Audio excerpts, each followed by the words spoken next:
মই ইতিমধ্যে মোৰ কিছু কথা কৈছোঁৱেই যে যেতিয়া মানুহৰ ভিতৰত সমাজৰ প্ৰতি এটা দায়িত্ববোধ থাকে, মানুহৰ প্ৰতি এটা দায়িত্ববোধ থাকে, তেতিয়া বিষয়ৰ অভাৱ নহয়।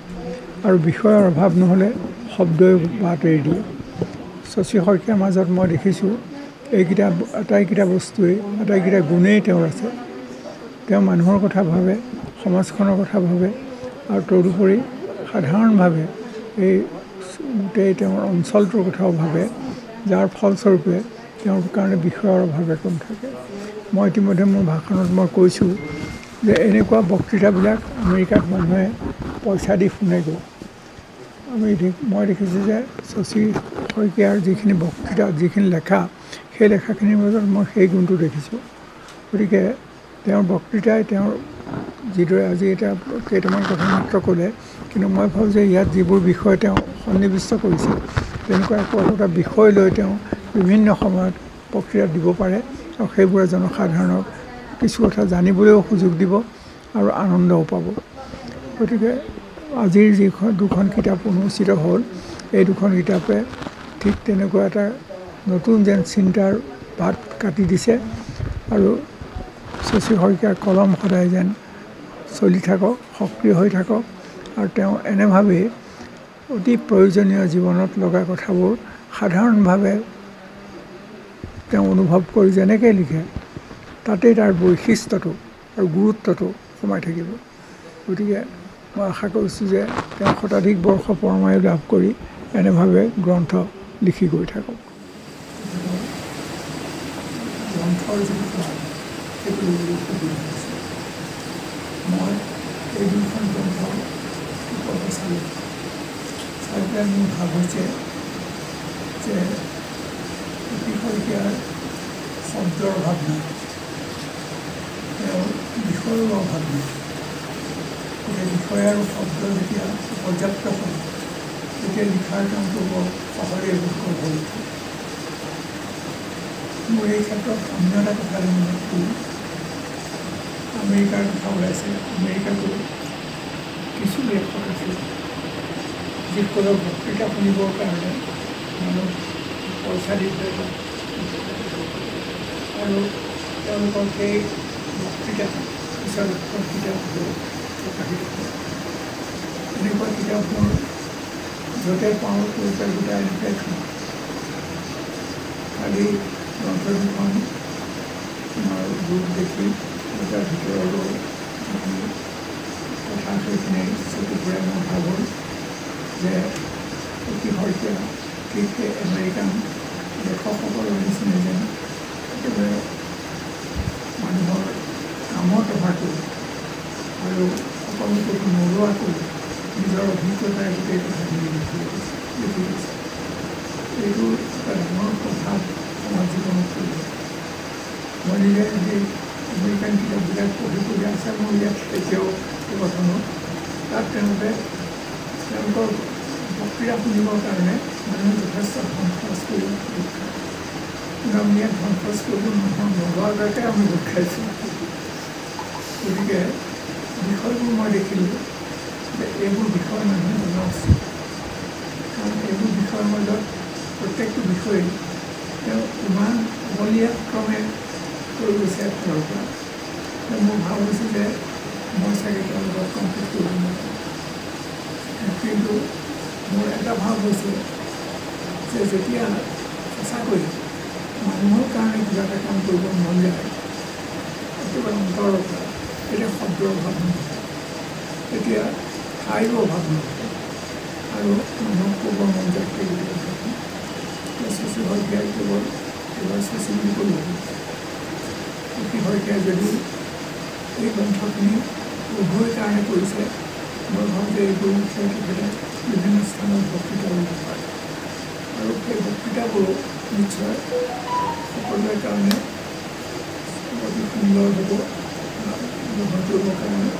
আৰু এই গ্ৰন্থবিলাকৰ ভিতৰৰ পৰা সেইবিলাক যেতিয়া মানুহে পঢ়িব, তেতিয়া সাঁচি থ'বলৈ মন যায়। মই কেইটামান গল্পৰ প্ৰবন্ধ কৃত্ৰিম বুদ্ধিমত্তাৰ জীৱনৰ হেতু জীৱনবাণী কৈতো মই ওপৰত প্ৰতিষ্ঠা কৰিলোঁ।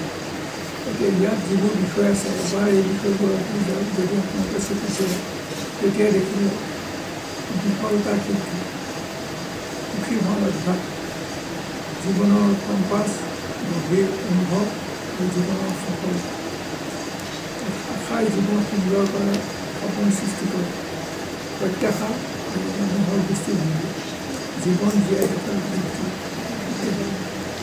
এই গোটেইবোৰ বস্তুৱেই মানুহৰ কাৰণে জানিব লৈছে।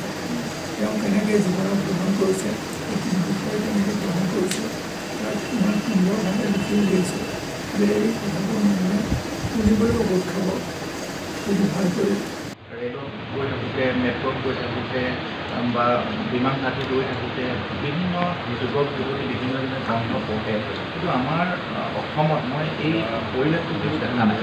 গতিকে কেনেধৰণে গ্ৰন্থক জনপ্ৰিয় কৰিব পাৰি, গ্ৰন্থক জনপ্ৰিয় কৰাৰ আন্দোলন এটা গঢ়ি তুলিব পাৰি, এনেকুৱা অনুভৱবিলাক লৈ প্ৰত্যেক বছৰৰ 31 জুলাই দিনটোত মই গ্ৰন্থ প্ৰকাশ কৰি আহিছোঁ। আৰু এই ধাৰাটো সন্মানীয় অধ্যক্ষ তথা এগৰাকী বিশিষ্ট লেখক, সাহিত্যিক তথা ঐতিহ্যমণ্ডিত ডিব্ৰুগড় সাহিত্য সভাৰ চৰকাৰ সভাপতি ডক্টৰ শশীকান্ত শইকীয়া ডাঙৰীয়াৰ 39 আৰু 40 সংখ্যক গ্ৰন্থ। আচলতে আমি এইখিনিতে কৈ ল'ব বিচাৰিছোঁ যে তেখেতৰ আজি জন্মতে অসমীয়া ভাষা সাহিত্যৰ ক্ষেত্ৰখনলৈ গ্ৰন্থ তেওঁ আগবঢ়াইছে আৰু প্ৰতিদিনেই আমি দৈনিক বাতৰিসমূহত, বাতৰি কাকতসমূহত আমি দেখি আহিছোঁ ছাৰৰ কলম থাকেই, প্ৰতিখন আগশাৰী বাতৰি কাকতত কলম থাকে। গতিকে কেনেধৰণে সময় উলিয়াই কেনেধৰণে লিখে আমি আচলতে পঢ়িবলৈ সময় নাপাওঁ, ইমান লিখা মেলাখিনি। গতিকে আমি আজি এই শুভ দিনটোত আমাৰ সকলোৰে সন্মানীয়, সকলোৰে আদৰৰ, সকলোৰে চেনেহৰ অসমীয়া ভাষা সাহিত্যৰ বটবৃত্তস্বৰূপ ডক্টৰ নগেন শইকীয়া ছাৰে তেখেতৰ 2খন গ্ৰন্থ উন্মোচন কৰিব। আৰু এই গ্ৰন্থ 2খন উন্মোচনৰ ক্ষেত্ৰত ডিব্ৰুগড়ৰ তথা অসমৰ এখন বৰ্তমান নতুন যদিও কিন্তু এখন আগশাৰী দৈনিক বাতৰি কাকত হিচাপে পৰিচিত অসম আদিত্য কাকতৰ প্ৰধান সন্মানীয় সম্পাদক তথা ডিব্ৰুগড় জিলা সাংবাদিক সন্থাৰ সম্পাদক তথা বৃহত্তৰ ডিব্ৰুগড় প্ৰেছ ক্লাবৰ সভাপতি মনজিত বৰা ডাঙৰীয়াই সহযোগ কৰিব। আৰু আমাৰ ছাৰৰ সহধৰ্মিনী লাৱণ্য শইকীয়া বাইদেৱে সহযোগিতা কৰিব। আৰু আমাৰ এই অনুষ্ঠানটোত উপস্থিত আছে কামেল মহাবিদ্যালয়ৰ প্ৰাক্তন অধ্যাপিকা, বিশিষ্ট লেখিকা ডক্টৰ ভাৰতী দত্ত ডাঙৰীয়ানী, ডক্টৰ চুলতানা হাজৰিকা বাইদেউ, হাছান দা, দীপিকা বৰা বাইদেউ, আমাৰ অপূৰ্ব আছে সকলোৱে পৰিচিত গীতা ডেকা হাজৰিকা, মামণি শৰ্মা বাইদেউকে প্ৰমুখ কৰি আমি সকলোৱে আজি আহি উপস্থিত হৈছোঁহি। আৰু প্ৰথমতেই মই ডক্টৰ শশীকান্ত শইকীয়া ডাঙৰীয়াক ছাৰক সন্মান জনাবৰ কাৰণে, এখন চেলেঙেৰে সন্মান জনাবৰ কাৰণে মই অনুৰোধ জনাইছোঁ।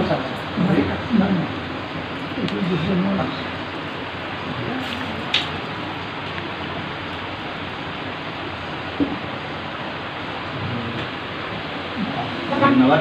ছাৰে লাৱণ্য শইকীয়া ডাঙৰীয়ানীক যিহেতু নগেন শইকীয়া সাৰস্বত যি ন্যাস আছে, এই ন্যাসৰ জৰিয়তে তেখেতে বহুত বিভিন্ন ধৰণৰ অসমীয়া ভাষা সাহিত্যৰ কাৰণে কাম কৰি আছে বাইদেউৰ নেতৃত্বত। আমি বাইদেউকো এই মুহূৰ্তত সন্মান জনাব বিচাৰিছোঁ। শশীকান্ত শইকীয়া ছাৰক মই যেতিয়া কলেজত পঢ়ি আছিলোঁ মই তেতিয়াই পাইছিলোঁ। মই কানুন বাণিজ্য মহাবিদ্যালয়ত পঢ়িছিলোঁ। তেখেতে পঢ়িছিলে আপোনাৰ কাম কৰিছিলে ডিব্ৰুগড় মহাবিদ্যালয়। তাৰ পৰৱৰ্তী সময়ত তেখেতে সাংবাদিকতা আৰম্ভ কৰিছিলে। সাংবাদিকতা আৰম্ভ কৰা সময়ত মই ওচৰৰ পৰা পাইছিলোঁ। এটা মোৰ যিসকল সতীৰ্থ আছে সেই সময়ত সাংবাদিকতা কৰাৰ মোৰ মনত পৰে ডক্টৰ শশীকান্ত শইকীয়া আৰু হৰেণ সোণোৱাল। তেখেতসকলে যেতিয়া এটা বাতৰি যেতিয়া আহে, সেই বাতৰিটো আচলতে সেই বাতৰিটো কোনটো দৃষ্টিকোণৰ পৰা লিখিব লাগিব, এই কথাটো আচলতে এজন সাংবাদিকৰ সেই চেঞ্চটো থাকিব লাগিব। সেই চেঞ্চটো আচলতে এজন সাংবাদিকৰ ইমিডিয়েট যিটো চেঞ্চ থাকিব লাগে, বহুত সাংবাদিকৰ সেইটো নাই। কিন্তু যেতিয়া তেওঁলোকৰ ভিতৰত বা হৰেণ সোণোৱাল বা শশীকান্ত শইকীয়া এইসকলৰ ভিতৰত মই শশীকান্ত শইকীয়াৰ সেই বস্তুটো পাইছিলোঁ। অতি সোনকালে বুজিব পাৰিছে, যদিও তেওঁ যদি বুজিব নোৱাৰে, যদি তেওঁক কোৱা হয় এই এংগুলৰ পৰা লিখিব লাগে, এই দৃষ্টিকোণৰ পৰা লিখিব লাগে, তেওঁ তেতিয়া কলমটো নৰয়। আৰু তেওঁ কলমটো ইমান সোনকালে চলে। আৰু এটাই ভাল লাগে তেওঁ আৰু এটা তেওঁ মানে নিজকে মানে সাধাৰণভাৱে জীৱন যাপন কৰি তেওঁ ভাল পায়। তেওঁ মই যেতিয়া চাইছিলোঁ কলেজৰ ধৰক সাধাৰণতে শিক্ষাগুৰুসকলে কোনো চাইকেল নচলায়, হয়তো মানে সেইটো হয়তো কোনোবাই তেওঁক দেখা নাই। তেওঁ যেতিয়া ডিব্ৰুগড়ত কাম কৰিছিলে তেওঁ কোনো 3 বছৰমান চাইকেল চলালে আৰু মানে তেওঁ মানে তেনেকুৱা ধৰণৰ তেওঁ কিছুমান ভাল গুণ আছে। তেওঁ আৰু এটা মই ভাল গুণ এইখিনি সময়তে মোৰ মনত পেলাই দিওঁ, আপোনালোকে হয়তো জানিব। তেওঁ আজি যদি কোনোবাই যদি শত্ৰুতা কৰিছে, তেওঁ কিন্তু সেই শত্ৰুতাটো ৰৈ নাথাকে। হয়তো তেওঁক এনেকুৱা ধমকো দিছে, তেওঁক চেলেঞ্জো কৰিছে, কিন্তু পাছ মুহূৰ্ততে তেওঁক মই এনেকুৱা মানুহ দেখিছোঁ, তেওঁক এনেকুৱা শত্ৰুতা কৰা মানুহ দেখিছোঁ, কিন্তু পিছৰ বা বেলেগ এনেকুৱা দেখিছোঁ তেওঁ নিজেই আয়োজন কৰা এখন মিটিঙত সেইজনক অতিথি কৰি আনি বহুৱাই গামোচা পিন্ধায়। এনেকুৱা মানে তেওঁৰ মানে কিছুমান বহুত ভাল গুণ আছে। মানে সেইটো আচলতে মানে সমাজে আচলতে শিকিব লগা আচলতে এজন মানে ব্যক্তি। আচলতে সেইজন মানুহৰ কলমৰ পৰা যিবিলাক আচলতে শব্দ নিকৰি আহিছে, নিশ্চিতভাৱে সমাজ উপকৃত হ'ব মই আশা কৰিছোঁ।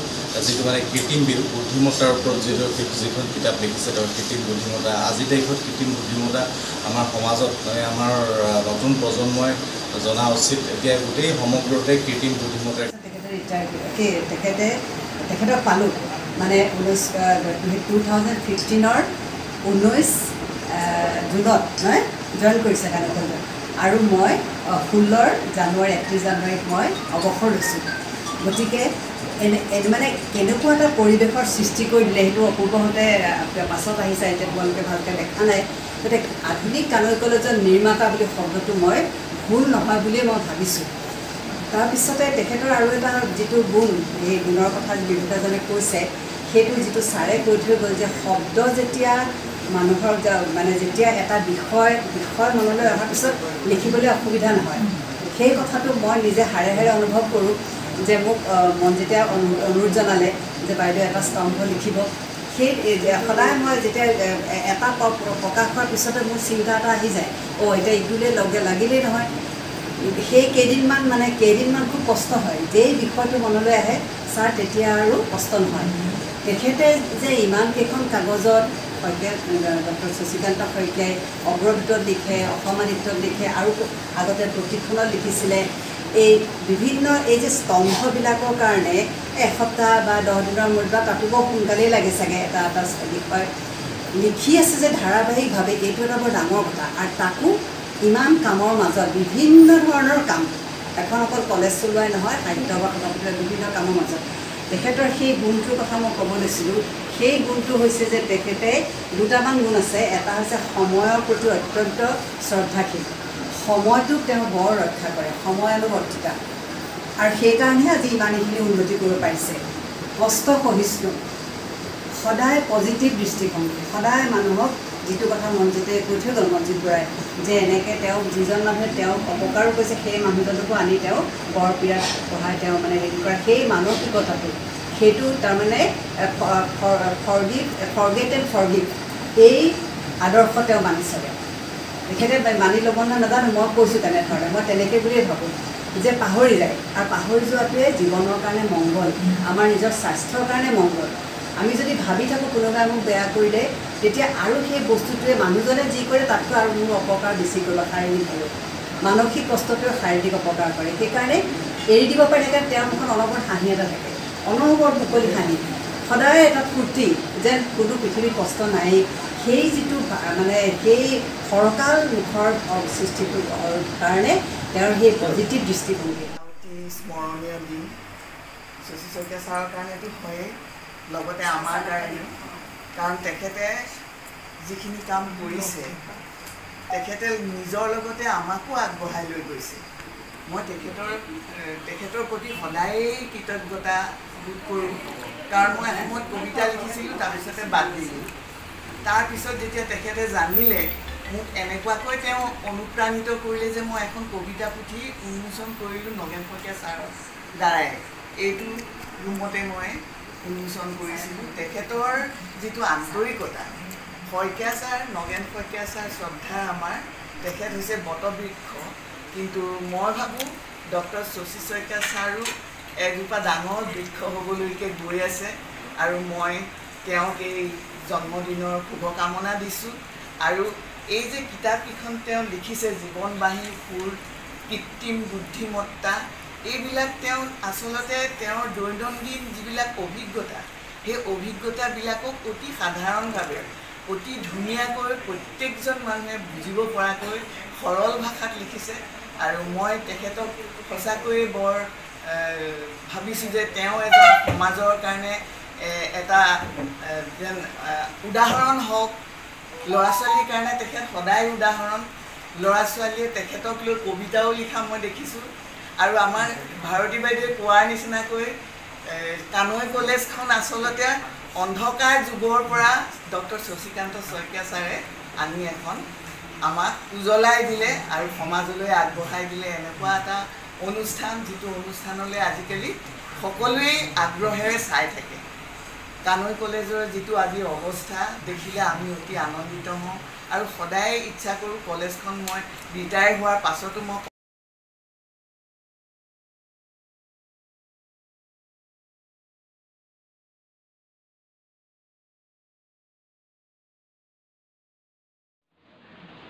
অনুষ্ঠানটো সামৰণি মাৰিব বিচাৰিছোঁ। এইখিনিতে ডক্টৰ নবীন শইকীয়া ছাৰে গ্ৰন্থ দুখন উন্মোচন কৰি আজি এই দিনটো বিশেষভাৱে আচলতে বিশেষ দিন হিচাপে আজি আমাৰ সকলোৰে কাৰণে পৰিগণিত হৈ গ'ল। তাৰ কাৰণে আমি শইকীয়া ছাৰক ধন্যবাদ জনোৱাৰ লগতে আমি কৃতজ্ঞতা জ্ঞাপন কৰিছোঁ আৰু শলাগৰ শৰাই তেখেতে আমি ৰাখিছোঁ আৰু এই কাৰ্যসূচীত উপস্থিত থাকি সহযোগিতা কৰাৰ কাৰণে আমি মনজিত বৰা ডাঙৰীয়াকো শলাগ জ্ঞাপন কৰিছোঁ। আমাৰ মাজত উপস্থিত থকা ভাৰতী দত্ত বাইদেউ আছে, বাইদেউক আমি শলাগ জ্ঞাপন কৰিছোঁ। সুলতনা বাইদেউ আছে, সুলতনা বাইদেউকো আমি শলাগ জ্ঞাপন কৰিছোঁ। দীপিকা বাইদেউ আছে, বাইদেউলৈ আমি শলাগ যাচিছোঁ।